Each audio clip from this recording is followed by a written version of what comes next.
Magnetic effect of current,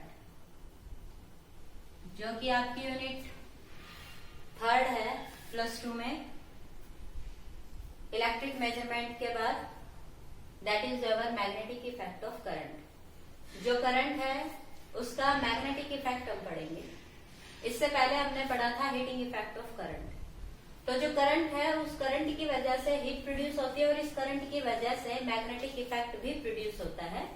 तो जब किसी करंट कैरिंग कंडक्टर के अराउंड मैग्नेटिक फील्ड अराइज होता है, that is called magnetic effect of current. और ये जो मैग्नेटिक इफेक्ट ऑफ करंट है, ये हमारी डेली लाइफ की जो यूज में आने वाली चीजें हैं, लाइक योर मोटर स्पेशली और योर इलेक्ट्रोमैग्नेट, जिन पे आज सारा हमारा टेक्नोलॉजी, हमारी जितनी भी मशीन्स है वो काम करती हैं। तो ये मान के चलिए ये हमारी लाइफ का सबसे इम्पोर्टेंट पार्ट है कि करंट जो है उसका मैग्नेटिक इफेक्ट है, जो हमारी डेली लाइफ के काम को करने में काफी आसानी करती है। तो यहाँ जो मैग्नेटिक इफेक्ट ऑफ करंट है, इसके बारे में सबसे पहले 1820 में हैंस क्रिश्चियन ऑरेस्टेड ने बताया था। और ये कैसे पता चला कि क्या था, एक्चुअली कोई करंट कैरिंग वायर थी। ओके, और ये जो करंट कैरिंग वायर थी, इसके बाहर इसके पास एक कंपास रखी हुई थी। कंपास आपको पता है एक स्मॉल बॉक्स लाइक ऑब्जेक्ट है जिसके अंदर एक मैग्नेटिक नीडल होती है, और वो जो मैग्नेटिक नीडल है वो हमेशा नॉर्थ साउथ डायरेक्शन में ही स्टे करती है। तो यहाँ जो करंट कैरिंग कंडक्टर है, इसके पास जब वो मैग्नेटिक नीडल रखी हुई थी, कंपास रखा हुआ था, तो क्या हुआ, उस नीडल ने डिफ्लेक्शन दिया। तो वो जो कंपास नीडल है जो कि डिफ्लेक्ट हुई, उसका कारण क्या था कि ये जो कंपास है ये मैग्नेटिक इफेक्ट प्रोड्यूस करती है। इसके पास कोई मैग्नेट होगा जिसकी वजह से इसने डिफ्लेक्शन किया। क्योंकि हम छोटी क्लासेस में पढ़ के आए हैं कि जो मैग्नेट है वो एक दूसरे को अट्रैक्ट या रिपेल करती हैं।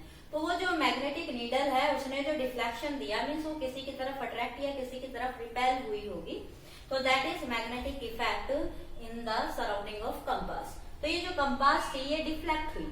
उसने बार बार इस एक्सपेरिमेंट को दोहराया। उसने कंपास को कभी इस वायर के ऊपर रखा, कभी नीचे रखा, एंड सो ऑन, उसके पास लेके गए, उससे दूर रखा। तो जो डिफ्लेक्शन था उसका रेट चेंज होता जा रहा था। डिफ्लेक्शन की जो डायरेक्शन थी वो चेंज हो रही थी।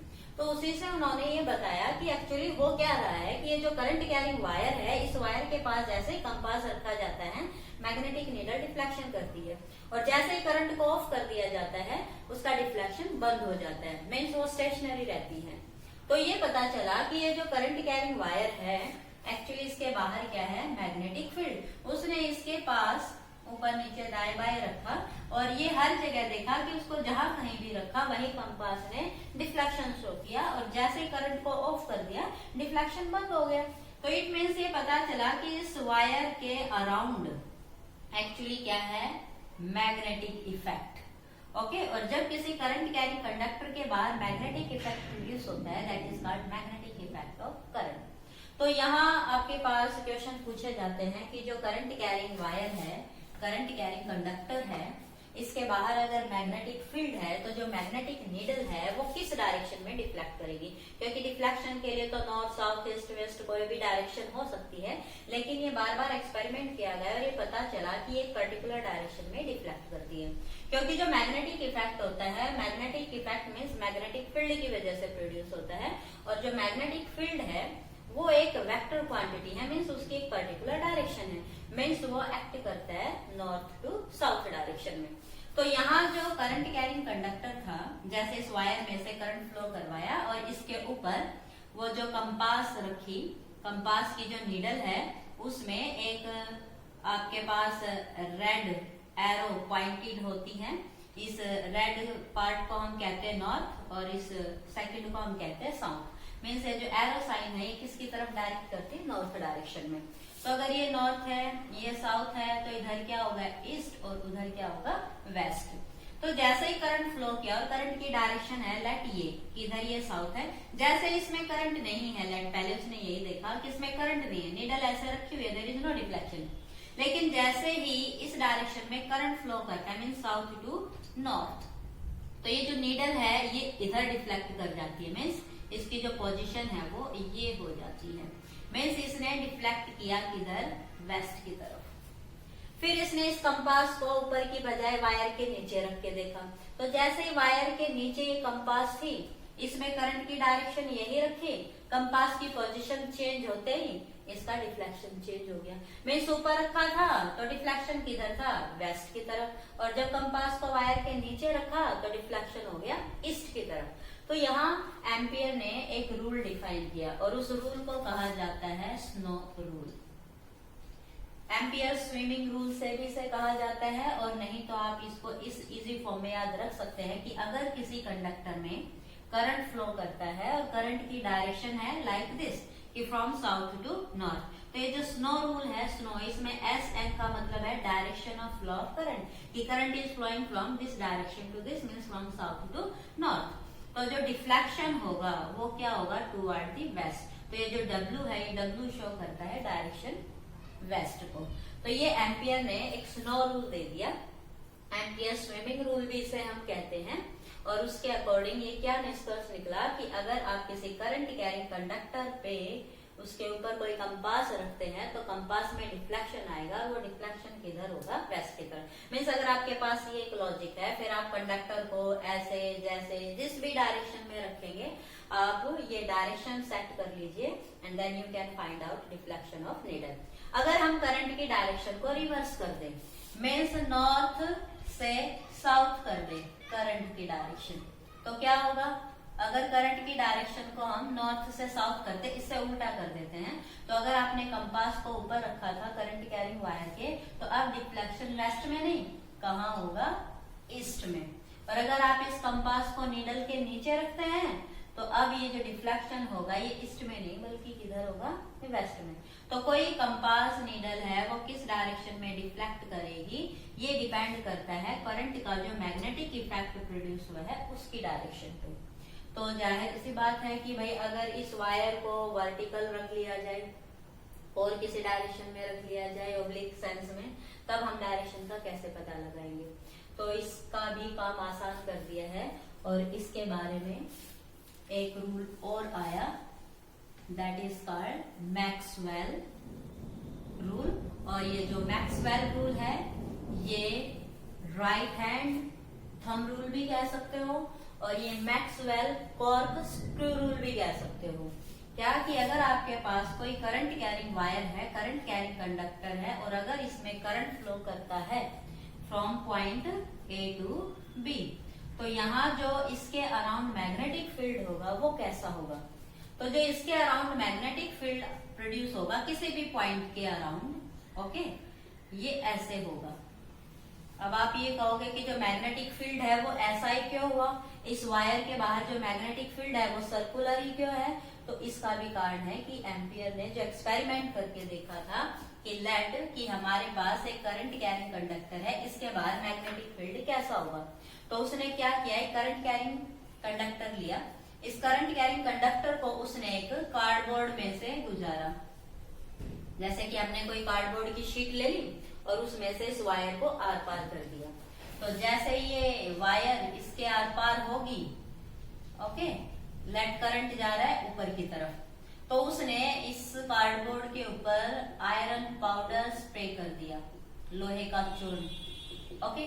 और जैसे ही करंट फ्लो करता है इस वायर में से, जो ये पाउडर आर्बिट्रेरी रैंडम डायरेक्शन में बिखरा पड़ा था, तुरंत ही थोड़ी सी देर में ये जो पाउडर है जैसे ही करंट फ्लो करेगा, मीन्स जब करंट फ्लो नहीं करता है तो ये पाउडर हमने ऐसे बिखरा के रखा हुआ है, लेकिन जैसे ही करंट इसमें से फ्लो करता है तो क्या हो गया कि ये जो पाउडर है ये क्या करता है, इस जैसे ही करंट फ्लो करेगा ये पाउडर इस वायर के बाहर ऐसे सर्कुलर लूप्स की फॉर्म में अपने आप को सेट कर लेता है। ये पूरा का पूरा जो पाउडर बिखरा पड़ा था ये अपने आप को कैसे सेट कर लेता है, in the form of the circular loop. इसलिए मैं ये ऐसे बना रही हूँ कि कोई करंट कैरिंग कंडक्टर है, अगर उसके किसी पॉइंट के बाहर आप मैग्नेटिक फील्ड देख रहे हैं तो जो मैग्नेटिक फील्ड प्रोड्यूस होगा वो एक्चुअली किस शेप का होगा, तो करंट कैरिंग स्ट्रेट कंडक्टर के बाहर जो मैग्नेटिक फील्ड प्रोड्यूस होता है वो हमेशा कैसा होता है, सर्कुलर लूप,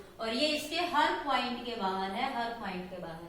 तो मैंने किसी पॉइंट का बनाया है, तो यहाँ मैं कंसिडर करूंगी जस्ट वन पॉइंट, ओके, जो हमारे सिलेबस से रिलेटेड है, हमारे एक्सपेरिमेंट्स या डेरिवेशन को सॉल्व करने में हेल्प करेगा। तो हम पूरी वायर नहीं लेंगे। तो अब ये जो मैग्नेटिक फील्ड इसके बाहर है, हम कहते हैं मैग्नेटिक फील्ड की डायरेक्शन है एक वेक्टर क्वांटिटी, एक पर्टिकुलर डायरेक्शन में एक्ट करता है, मींस ये हमेशा नॉर्थ से साउथ डायरेक्शन में पास करता है। तो नॉर्थ से साउथ डायरेक्शन अगर हम दिखाएंगे तो कहाँ इसका नॉर्थ है, कहाँ इसका साउथ है। तो जब कंपास को किसी भी पॉइंट पे रखा गया, ओके, तो वो जो कंपास नीडल थी उसकी जो टिप थी वो ऐसे स्टे करती थी ऊपर की तरफ, ओके। अगर यहाँ हम रखते हैं तो ये कहाँ स्टे करती है, ऐसे नीचे की तरफ। अब आप कहेंगे कि हमें कैसे पता चलेगा, वो तो हम कंपास को रखेंगे तब पता चलेगा कि ऊपर की तरफ करेगी या नीचे की तरफ करेगी। तो जो चीजें एक्सपेरिमेंट से होती हैं उन्हें याद रखने का हमारे पास कुछ रूल होना चाहिए।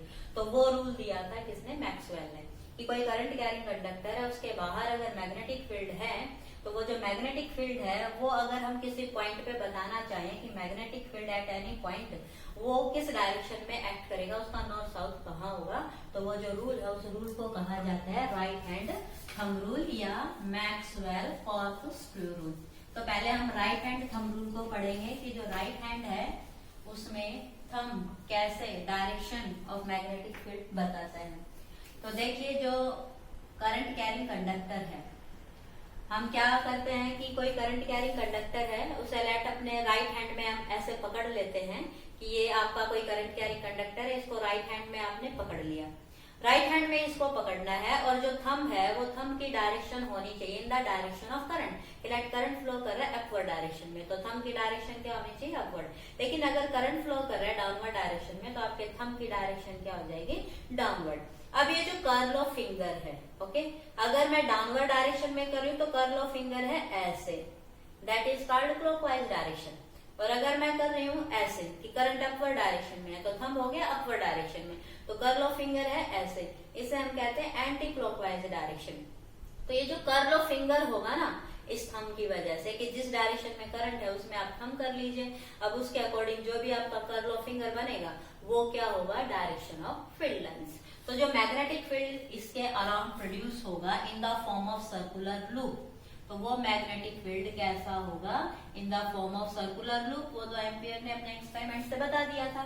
लेकिन अगर हम फील्ड की डायरेक्शन बताए कि फील्ड ऐसे फ्लो कर रहा है या ये ऐसे फ्लो कर रहा है, तो अगर अपवर्ड डायरेक्शन में करंट फ्लो कर रहा है तो इसकी जो डायरेक्शन आई थी इस लूप की वो कैसी थी, एंटी क्लॉकवाइज, जो घड़ी होती है उससे अपोजिट डायरेक्शन में।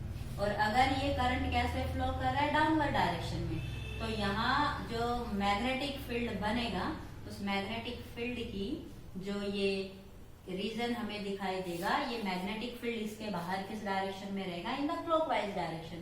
तो क्लॉकवाइज डायरेक्शन होती है ये। तो ये जो लूप बनेगी इस लूप की जो डायरेक्शन है ये कैसे चल रहा है, that is your clockwise in the downward direction of current. और अगर करंट अपवर्ड है तो ये जो लूप है इसमें जो मैग्नेटिक फील्ड फ्लो कर रहा है वो कैसे फ्लो करेगा, एंटी क्लॉकवाइज। तो that is your right hand thumb rule. अगर हम इसे मैक्सवेल के कॉर्कस्क्रू रूल की बात करें तो कॉर्कस्क्रू रूल में क्या होता है कि जो हमारे पास कॉर्क होता है या स्क्रू होता है, मीन्स ढक्कन या कोई स्क्रू जिससे हम नट प्लेट खोलते हैं वो, या कोई ढक्कन होता है, तो जब भी हम इन्हें घुमाते हैं तो जो घुमाने की डायरेक्शन है, अगर हम इन्हें क्लॉकवाइज घुमाते हैं, ओके, क्लॉकवाइज घुमाते हैं तो वो हमेशा नीचे की तरफ मूव करता है। मीन्स अगर ढक्कन नीचे की तरफ मूव कर रहा है तो जो आपका रोटेशन है फिंगर का, अगर ढक्कन डाउनवर्ड डायरेक्शन में है, स्क्रू डाउनवर्ड डायरेक्शन में है, तो अगर डाउनवर्ड डायरेक्शन में है तो that is the direction of current, और जो आपके मोमेंट ऑफ फिंगर है, ये जो मोमेंट ऑफ फिंगर देगा that is your direction of magnetic field. ऐसे अगर हम उसको उल्टा घुमाते हैं एंटी क्लॉकवाइज डायरेक्शन में, तो this is the direction of field, and जो अपवर्ड डायरेक्शन है वो क्या रहेगी, डायरेक्शन ऑफ करंट। तो अगर हम स्क्रू को या कॉर्क को क्लॉकवाइज घुमाते हैं तो वो डाउनवर्ड डायरेक्शन में जाता है, और एंटी क्लॉकवाइज घुमाते हैं तो अपवर्ड डायरेक्शन में जाता है। तो मोमेंट है वो अपवर्ड है, तो रोटेशन था एंटी क्लॉकवाइज। तो अपवर्ड डायरेक्शन तो रहेगी करंट की, मीन्स मोमेंट ऑफ कॉर्क और screw, that is your direction of current. और जो रोटेशन की डायरेक्शन होगी वो क्या होगी, आपकी direction of magnetic field around this current carrying conductor. तो ये आपके पास दो रूल है करंट कैरिंग कंडक्टर के बाद मैग्नेटिक फील्ड पता लगाने का। One is Maxwell cork screw rule and one is called right hand thumb rule. Right hand का ही हमें यूज करना है, अदरवाइज डायरेक्शन गलत हो जाएगी। क्लियर है? तो these are the two rules that use to find out magnetic field around a current carrying conductor. अब जो मैग्नेटिक फील्ड है around a current carrying conductor, इससे रिलेटेड हमारा एक कॉन्सेप्ट है बायो-सावर्ट लॉ। तो जो ये बायो-सावर्ट लॉ है ये बताता है magnetic field at a point due to a current carrying conductor या करंट कैरिंग एलिमेंट। तो ये जो बायो-सावर्ट लॉ हम यूज करते हैं कि magnetic field at any point, तो इसने जो बात की थी ये बायोट और सावर्ट दो साइंटिस्ट रहे हैं, इन दोनों ने मिलके इस पे काम किया था कि अगर हमारे पास कोई करंट कैरिंग कंडक्टर है, इसमें अगर करंट फ्लो कर रहा है, वो कंडक्टर किसी भी शेप का हो सकता है, तो जो मैग्नेटिक फील्ड इसके अराउंड होगा लेट, तो मुझे इस पॉइंट पे मैग्नेटिक फील्ड का पता करना है कि at this point P magnetic field क्या होगा। तो बायो-सावर्ट ने जो कॉन्सेप्ट दिया था वो दिया था कि magnetic field at this point due to a current element. Current element का मतलब क्या है कि ये जो पूरा कंडक्टर है इसकी टोटल लेंथ है L, लेकिन यहाँ मैग्नेटिक फील्ड जो इन्होंने कंसिडर किया था वो क्या था, करंट एलिमेंट के लिए। मीन्स ये जो हमारा कंडक्टर है ये छोटे छोटे एलिमेंट से मिलके बना है, और जिस एक पर्टिकुलर पार्ट में करंट फ्लो कर रहा है, जिस एक पर्टिकुलर एलिमेंट में करंट फ्लो कर रहा है, लेट इस एलिमेंट में करंट फ्लो कर रहा है, मीन्स इसकी लेंथ है dl, और करंट यहाँ से लेके यहाँ तक कितना फ्लो करेगा हर पॉइंट पे I। तो जो करंट एलिमेंट है उसे हम लिखते हैं I dl। तो बायो-सावर्ट ने magnetic field at a point calculate due to a current element. तो magnetic field due to a current element. तो देखिए जो मैग्नेटिक फील्ड होता है उसे हम रिप्रेजेंट करते हैं लेटर बी से। ये एक वेक्टर क्वांटिटी है तो इसकी कोई अपनी डायरेक्शन होगी। तो this is representation of magnetic field या magnetic field strength at a point या magnetic field intensity at a point. तो जो मैग्नेटिक फील्ड इंटेंसिटी है एट ए पॉइंट, देखिए पहले तो आपको ये पता होना चाहिए कि जो मैग्नेटिक फील्ड है अगर उसको हम डेफिनेशन की सेंस में देना चाहें तो क्या होगा। तो मैग्नेटिक फील्ड का मतलब होता है field means region space around a magnet, okay. और यहाँ हमारे पास क्या है, करंट कैरिंग एलिमेंट। तो ऑरेस्टेड ने ये बताया कि करंट कैरिंग कंडक्टर के बाहर भी मैग्नेटिक इफेक्ट होता है। तो इस कंडक्टर के बाहर कहाँ तक मैग्नेटिक इफेक्ट प्रोड्यूस होता है, ओके। तो किसी मैग्नेट या किसी करंट कैरिंग कंडक्टर के बाहर कितने रीजन में मैग्नेटिक फील्ड अपना इफेक्ट शो करता है। तो the region around a current carrying conductor या ए मैग्नेट, तो वो जो रीजन है किसी कंडक्टर करंट कैरिंग कंडक्टर या मैग्नेट के बाहर, उसे हम क्या कहेंगे, मैग्नेटिक फील्ड। अगर आप सिंपल डेफिनेशन में लिखना चाहें तो क्या कहेंगे कि magnetic field is a space या रीजन अराउंड ए मैग्नेट और करंट कैरिंग कंडक्टर, ओके। तो कंफ्यूज नहीं होना है कि मैग्नेटिक फील्ड स्ट्रेंथ क्या है, ओके। तो मैग्नेटिक फील्ड की जो स्ट्रेंथ है उसे हम लिखते हैं बी से, और मैग्नेटिक फील्ड की स्ट्रेंथ मतलब उस पॉइंट में कितना स्ट्रॉन्ग मैग्नेटिक फील्ड है, ओके। तो जो मैग्नेटिक फील्ड है पहले तो हम वही निकालेंगे कि मैग्नेटिक फील्ड की स्ट्रेंथ क्या होगी। तो उसके बारे में सबसे पहले बात की थी बायो-सावर्ट ने due to a current carrying element. तो जो बायो-सावर्ट थे उन्होंने क्या देखा कि जो करंट एलिमेंट है, देखिए मैग्नेटिक फील्ड तो इसके पूरे रीजन में है, इसके कंडक्टर जहां तक भी करंट फ्लो कर रहा है वहां इसके चारों तरफ है, लेकिन हम बात करें सिर्फ due to this current element, okay, तो इस करंट एलिमेंट के लिए हम बात करेंगे मैग्नेटिक फील्ड इसके अराउंड एट ए पॉइंट क्या होगा। तो इस करंट एलिमेंट की वजह से let at this point P magnetic field strength क्या होगी। तो देखिए, अगर मैं टोटल वायर की बात करूं तो टोटल मैग्नेटिक फील्ड, लेकिन मैं करंट एलिमेंट की बात कर रही हूं तो यहाँ स्मॉल एलिमेंट है तो मैग्नेटिक फील्ड भी क्या होगा, स्मॉल। ओके, तो हम टोटल फील्ड नहीं निकालेंगे। बायो सावर्ट ने क्या बताया था, due to a current element, this is where dB. तो उसने क्या देखा कि एट दिस पॉइंट इस करंट एलिमेंट की इससे डिस्टेंस क्या है, लेट दिस इज r। फिर उसने देखा कि ये जो करंट एलिमेंट है और ये जो पोजीशन वेक्टर है इस पॉइंट का, यहाँ से इनके बीच में एंगल क्या है और करंट की स्ट्रेंथ हमारे पास है। तो बायो सावर्ट ने इस करंट एलिमेंट की, इस एंगल की और इस r का रिलेशन देखा और क्या देखा कि जो मैग्नेटिक फील्ड है due to this current element at this point, actually this is directly proportional to current element. Means ये करंट जितना स्ट्रॉन्ग होगा मैग्नेटिक फील्ड भी उतना ही स्ट्रॉन्ग होगा। दूसरा इन्होंने डिस्कस किया डिस्टेंस की, कि उन्होंने देखा कि जैसे जैसे हम इस पॉइंट पे की डिस्टेंस बढ़ाए जा रहे हैं मैग्नेटिक फील्ड की स्ट्रेंथ कम हो रही है, मींस उस कंपास में डिफ्लेक्शन कम होता जा रहा है। वो पहले बड़े झटके से डिफ्लेक्ट होता था, अब वो स्लोली डिफ्लेक्ट होता है जितना इससे दूर जाएगा। मींस डिस्टेंस के क्या देखा इन्होंने, इनवर्सली प्रोपोर्शनल, ये डिस्टेंस के था इनवर्सली प्रोपोर्शनल। और दूसरा देखा इन्होंने थीटा, कि अगर मैं पॉइंट पी को यहाँ ले लेती हूँ तो थीटा इंक्रीज हो जाएगा, अगर मैं इसको यहाँ ले लेती हूँ तो थीटा 90 डिग्री हो जाएगा। तो जैसे जैसे ये एंगल वेरी कर रहा था तो डिफ्लेक्शन पे भी फर्क पड़ रहा था।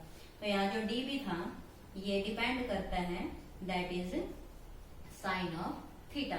मींस जो थीटा होगा उसके साइन पे डिपेंड करेगा, क्योंकि एक वेक्टर क्वांटिटी है और जो मैग्नेटिक फील्ड होता है वो एक्चुअली इस प्लेन के परपेंडिकुलर डायरेक्शन में एक्ट करता है। और जब ऐसी कंडीशन होती है तब हम थीटा का क्या लेते हैं, साइन।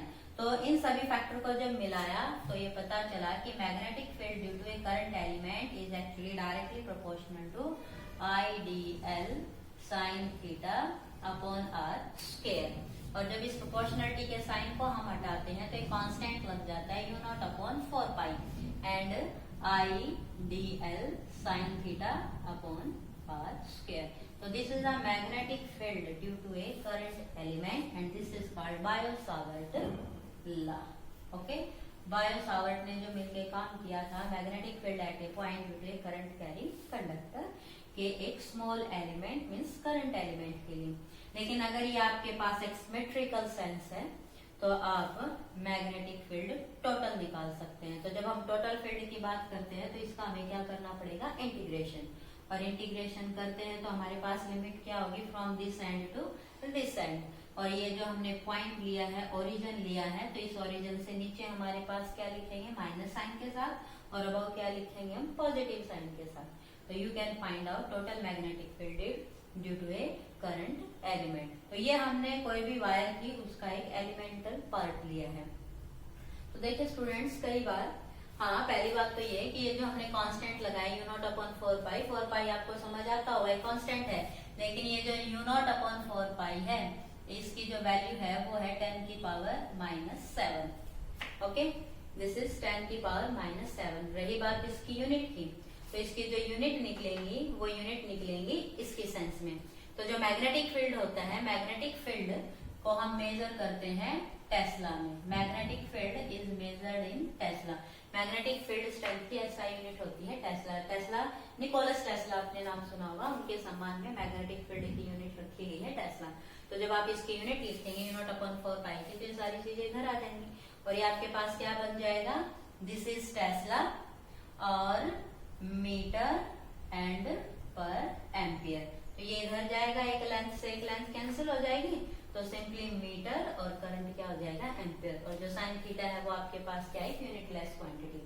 तो देखिए थीटा क्या होगा, उस पर डिपेंड करता है कि 90 है तो साइन 90 होता है मैक्सिमम, तो मैग्नेटिक फील्ड क्या होगा, मैक्सिमम। जैसे जैसे आर बढ़ेगा मैग्नेटिक फील्ड कम होता जाएगा और जैसे जैसे आर घटेगा मैग्नेटिक फील्ड इंक्रीज होता जाएगा। लेकिन यहाँ जो ये टर्म है u0, इसका मतलब क्या है, तो ये जो u0 है, इस u0 को कहा जाता है permeability of the medium. Permeability of medium का मतलब क्या होता है कि एक मीडियम की प्रॉपर्टी होती है कि up to how much extent field can flow through this medium, कि किसी मीडियम में से मैग्नेटिक फील्ड किस एक्सटेंट तक फ्लो कर जाता है। तो ये जो आपके पास U नॉट है that is called permeability of free space, कि हम जो करंट एलिमेंट लिए हुए थे वो एक्चुअली फ्री स्पेस में था, उसके बाहर कोई और मीडियम नहीं था, मीन्स इन द वैक्यूम आप कह सकते हो। लेकिन अगर आप उस करंट कैरिंग कंडक्टर को किसी पर्टिकुलर मीडियम में रख देते हो, like in water, in oil, in air, then this will change and this is called mu, then this will become permeability of medium. और ये जो मीडियम है इसकी जब परमेबिलिटी की हम बात करेंगे तो इसे हम लिखेंगे U naught and mu r. Means जब हम मीडियम को वैक्यूम के साथ कंसिडर करते हैं तो वो जो रेशियो आता है mu r, this is called relative permeability and this is your medium upon vacuum. तो जब किसी मीडियम की बात आएगी तो वहां हम U नॉट नहीं लिखेंगे, क्या लिखेंगे, दिस म्यू। ओके, तो यहाँ एक क्वेश्चन है दैट इज जो बायो सावर्ट लॉ ने दिया मैग्नेटिक फील्ड। ओके, अब एक कंपैरिजन है कूलाम लॉ के साथ। कूलाम ने क्या दिया था, electric field, electric field due to charge. तो देखिए जो चार्ज है उसके बाहर भी एक फील्ड होता है, जैसे कि आप फर्स्ट यूनिट में पढ़ चुके हैं, इलेक्ट्रिक फील्ड जिसे हम कहते हैं। तो किसी पॉइंट पे इस रीजन में ये कोई चार्ज था या इस पोजीशन पे, इसके बाहर ये इलेक्ट्रिक फील्ड है और एट दिस पॉइंट हमें इलेक्ट्रिक फील्ड निकालना है, field around this electric charge is called electric field. तो जैसे कि हमने चार्ज के लिए इलेक्ट्रिक फील्ड निकाला था उसे हम डिनोट करते हैं ई से, वो क्या आया था 1/4 pi epsilon not and this is your Q upon R square. तो कोई सोर्स चार्ज है उसके अराउंड जो फील्ड है that is called your electric field. तो यहाँ जो इलेक्ट्रिक फील्ड है और जो अभी अभी बायो सावर्ट ने बताया मैग्नेटिक फील्ड के बारे में, उनमें कुछ हमें मिलता जुलता सा दिखता है। यहाँ कुछ फैक्टर्स हैं जो एक दूसरे को कंपेयर करते हैं। तो देखिए ये जो इलेक्ट्रिक फील्ड है कूलाम लॉ से जो आया था हमारे पास, और ये जो मैग्नेटिक फील्ड है बायो सावर्ट ने जो दिया था, इनमें कुछ सिमिलरिटी है, कुछ डिसिमिलरिटी है। तो देखिए जो इलेक्ट्रिक फील्ड होता है वो होता है ड्यू टू स्टैटिक चार्ज, लेकिन अगर चार्ज मोशन में आ जाए तो भी उसके बाद इलेक्ट्रिक फील्ड तो रहेगा। अगर चार्ज रेस्ट में है तो भी फील्ड, और चार्ज मोशन में है तो भी फील्ड है। लेकिन जो मैग्नेटिक फील्ड है वो था due to the current element, current की वजह से था। तो मीन्स मैग्नेटिक फील्ड कब होगा, जब चार्ज होगा मोशन में। तो ये इन दोनों में कंपैरिजन है। दूसरा यहाँ क्या देखा कि जो 4 पाई है वो इसमें भी है और इसमें भी है, लेकिन इसकी जो परमेबिलिटी है, इस फील्ड की जो एबिलिटी है to which medium can permit the flow of field, उसे हम लिखते हैं एप्सिलॉन नॉट से। लेकिन इसके लिए जब हम मीडियम की एबिलिटी की बात करते हैं तो उसे हम किससे रिप्रेजेंट करते हैं, U नॉट से। और ये जो कांस्टेंट इलेक्ट्रिक फील्ड में आया था 1/4 पाई एप्सिलॉन नॉट, इसकी वैल्यू क्या आई थी 9 × 10 की पावर 9। लेकिन जो ये U नॉट अपॉन 4 पाई है इसकी वैल्यू क्या आई है 10 की पावर -7। तो this is difference between their magnitude. दूसरी बात है कि जो इलेक्ट्रिक फील्ड है वो भी इनवर्स स्क्वायर लॉ को ओबे करता है और हमारा मैग्नेटिक फील्ड भी इनवर्स स्क्वायर लॉ को फॉलो करता है। इलेक्ट्रिक फील्ड जो है वो चार्ज पे बेस है, स्टैटिक चार्ज, ये चार्ज एट रेस्ट की हम बात कर रहे हैं। लेकिन जो मैग्नेटिक फील्ड है वो करंट कैरिंग कंडक्टर की जो कंडक्टर की लेंथ है उस पर भी डिपेंड करता है। करंट के magnitude plus length of conductor और प्लस साइन ऑफ थीटा, कि जो आपके पास करंट सोर्स है, करंट एलिमेंट है, उससे पॉइंट ऑब्जर्विंग किस एंगल पे है, तो ये उस थीटा पे भी डिपेंड करता है। तो जब हम इन दोनों का कंपैरिजन करते हैं तो कई बार पूछ लिया जाता है कि ये किसके लिए है, ये किसके लिए है। तो जो इलेक्ट्रिक फील्ड है वो हमें देता है टोटल मैग्नीट्यूड, लेकिन बायो सावर्ट लॉ हमें क्या देता है, just field due to a current element. Okay, तो एक ये डिफरेंशियल फॉर्म्स है और ये हमारे पास कंप्लीट है। तो ये भी इन दोनों में एक डिफरेंस है। तो पूछ रहे what is difference between Biot Savart law and Coulomb law, then you can differentiate. दोनों का फटाफट फॉर्मूला लिखो और जो कंटेंट इसके हैं उनको डिफाइन करो। ओके, तो ये दोनों ही इनवर्स स्क्वायर लॉ पे डिपेंड है, दोनों ही मीडियम पे डिपेंड करते हैं, लेकिन ये करंट की वजह से है और ये स्टैटिक चार्ज की वजह से है। ओके, ये एंगल डिपेंडेंट है, इसमें एंगल का कोई रोल नहीं। तो these are some similarity and dissimilarity. अब स्टूडेंट्स हम बात करते हैं मैग्नेटिक फील्ड स्ट्रेंथ, जो एक नॉर्मल हम बात करते हैं। तो जो मैग्नेटिक फील्ड स्ट्रेंथ है वो एक्चुअली जैसे इलेक्ट्रिक फील्ड स्ट्रेंथ हमने निकाला था, क्या था, force experience per unit positive charge. ऐसे ही जो मैग्नेटिक फील्ड है ये क्या होता है, फोर्स एक्सपीरियंस पर यूनिट। देखिए अगर मैग्नेट है तो उसके लिए हम लिखेंगे मैग्नेटिक पोल। ये जो M है इसे हम लिखते हैं मैग्नेटिक पोल स्ट्रेंथ। ओके, लेकिन हमारे पास मैग्नेट नहीं, हमारे चैप्टर में करंट का जिक्र है, तो यहाँ जो मैग्नेटिक फील्ड होगा वो ये वाला नहीं लेंगे हम। ये क्या कहा जाता है कि अगर कोई फील्ड है, मैग्नेटिक फील्ड है, लाइक ये कोई मैग्नेटिक फील्ड हमने ले लिया, ओके, और इस फील्ड के अंदर हमने किसी चार्ज की एंट्री करवा दी। तो जैसे ही कोई चार्ज मूव करता हुआ मैग्नेटिक फील्ड में आता है तो मैग्नेटिक फील्ड इस पे क्या लगाता है, फोर्स। ओके, और जो फोर्स इसने ऑब्जर्व किया, इस चार्ज ने, जो कि v वेलोसिटी के साथ इस फील्ड में एंट्री करता है, तो जो फोर्स इसने ऑब्जर्व किया वो क्या था, directly proportional to the magnitude of charge, moving charge, that is velocity. ये depend upon velocity and also depend on magnetic field strength. तो इस चैप्टर में जब हम मैग्नेटिक फील्ड स्ट्रेंथ की बात कर रहे हैं तो वो हम पहले चार्ज के लिए बात करेंगे और फिर एक करंट एलिमेंट के लिए बात करेंगे और फिर एक करंट कैरिंग कॉइल के लिए बात करेंगे। तो हम पहले, क्योंकि करंट है वो मूविंग चार्ज की वजह से होता है, तो मैग्नेटिक फील्ड है वो मूविंग चार्ज को भी अफेक्ट करता है, और जो फोर्स इस पे लगा है वो फोर्स क्या बन के आया, and also on the sine of theta, क्योंकि मैग्नेटिक फील्ड है और जो फोर्स लगता है वो भी इस फील्ड के परपेंडिकुलर होता है। तो जब हम इन सभी फैक्टर्स को मिलाते हैं तो जो फोर्स आया वो क्या है, q v B sine of theta, और जो कांस्टेंट लगेगा वो कांस्टेंट ऐसा स्टैंडर्ड में होता है 1। और अगर हम इसे सिंप्लीफाई करना चाहें तो ये आ जाएगा क्यू वी पी, जैसे आप +1 में पढ़ के आए हैं, क्रॉस प्रोडक्ट, ये भी वेक्टर ये भी वेक्टर, तो आप इसको क्या लिख सकते हैं, v क्रॉस b।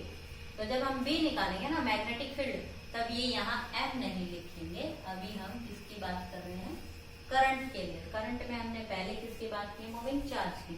तो ये जो फील्ड होगा वो फील्ड क्या बन जाएगा, that is our f upon q v। Okay, तो this is our magnetic field strength. अगर कोई करंट कैरिंग कंडक्टर है तब उस केस में क्या होगा कि अगर करंट कैरिंग कंडक्टर है जिसमें करंट लगेगा वो क्या था, I, चार्ज की जगह हो जाएगा करंट, और वेलोसिटी की जगह हो जाएगी लेंथ ऑफ कंडक्टर, और मैग्नेटिक फील्ड आपके पास है। तो अब जो B होगा वही साइन ऑफ थीटा। ओके, तो यहाँ जो B हम निकालेंगे वो अब क्या बन जाएगा, F I L। तो जब हम क्रॉस प्रोडक्ट में लिखेंगे तो ये क्या बन जाएगा आपके पास, F will be I L cross B। So this is a magnetic field due to a current carrying conductor and this is magnetic field due to a moving charge। अब इसके बारे में और भी काफी है, step by step we discuss in our next chapter.